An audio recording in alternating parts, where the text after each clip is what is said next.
My name is Allison, and I want to talk to you about something that's been on my mind a lot lately as more innovative and driven women in the cannabis industry are spotlighted and asked to speak on industry topics. One of the hats I sometimes wear is event planner and producer.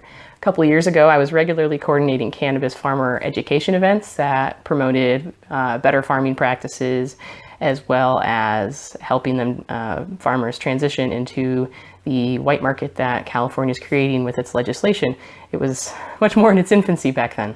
At those events, we also talked about other industry topics as well. I was putting together the panels for one particular event when one of the producers comes up to me and says, "We need to have a Women of Cannabis panel." Frankly, I was not a fan of this idea. Qualified and intelligent women should be on our panels, absolutely.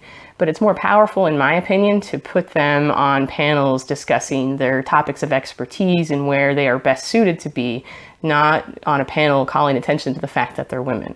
Put these brilliant folks on the panels where they can best contribute. But alas, at the end of the day, I was making phone calls and trying to find speakers for this women's panel. Now, I want to take a moment to talk about diversity. There are many ways to split that hair. Some folks shake their head at the very word diversity, but on a discussion of a topic of any weight, you need to have multiple viewpoints represented, otherwise you're just in an echo chamber. The panel that we eventually did put together was 5 women and 1 moderator, and they were fairly diverse in their way. The age range was good. At least 2 of the women were under or around 30. One woman was in her late 40s and another was in her 60s, I believe. One of the panelists, at least, was part of the LGBT community. Geographically, they were all from different parts of the same region, so there weren't major differences there, but that's some. They all had different professions within the industry and had experience and insights that were unique to those perspectives. But the reason this panel has been on my mind is because of the one thing all of those wonderful women shared: their whiteness. I can't remember every call I made to every potential speaker. There were likely a few women of color on there, but clearly it wasn't enough. There's a term you may or may not have heard of, white feminism. The short version is that white feminism talks about the ideals of equality for all women, but forgets that all women includes a whole lot of people with different experiences and unseen issues, and that woman isn't as easy to define as the word would lead you to believe.